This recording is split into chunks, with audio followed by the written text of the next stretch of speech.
আজকে নিয়ে এলাম একটি নতুন রেসিপি, আঙ্গুরের লালমোহন। দেখুন এটা কিভাবে আমি তৈরি করছি। এটা না টেনে সবটা দেখবেন, না হলে বুঝতে পারবেন না আমি কিভাবে তৈরি করলাম। আঙ্গুরগুলোকে ভালো করে ছুলে নেব।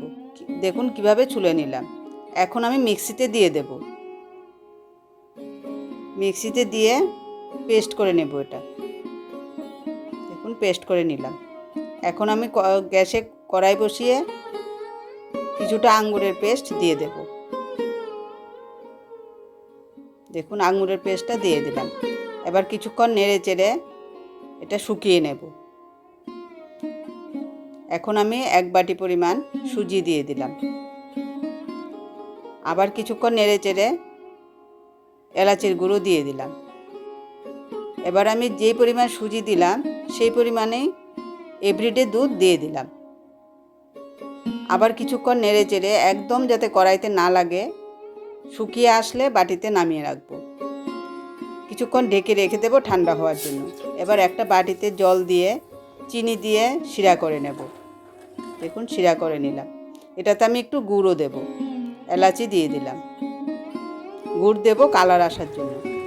দেখুন গুড় দিলে কালারটা খুব সুন্দর আসবে। এখন আমি ফেনাটা ফেলে দেব। দেখুন কালারটা কি সুন্দর এসেছে। এটা একটু আঠা আঠা হলে নামিয়ে নেবেন।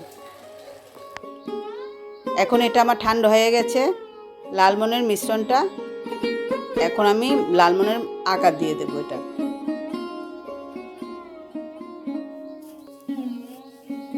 বাটির মতো করে একটা আঙ্গুর ঢুকিয়ে লালমোহনের আকার দিয়ে দেব। গোল গোল করে নিয়ে নেব। এখন কড়াইতে তেল দিয়ে এগুলো ভেজে নেব ভালো করে।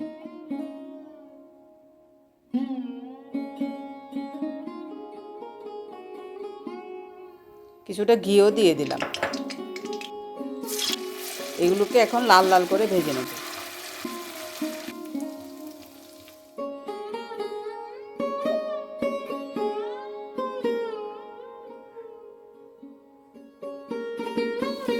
এখন আমি নামিয়ে শিরাতে দিয়ে দেব। দেখুন দেখতে লালমোহনের মতো লাগছে তো। শিরাতে দিয়ে কিছুক্ষণ ফুটিয়ে নেব। দেখুন কি সুন্দর লালমোহনের মতোই লাগছে। আপনারা ঘরে ট্রাই করবেন। লাইক কমেন্ট শেয়ার করে দেবেন। প্লিজ সাবস্ক্রাইব করবেন।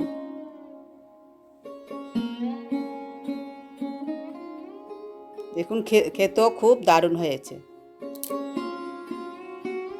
আবার একটি নতুন রেসিপি নিয়ে আসছি।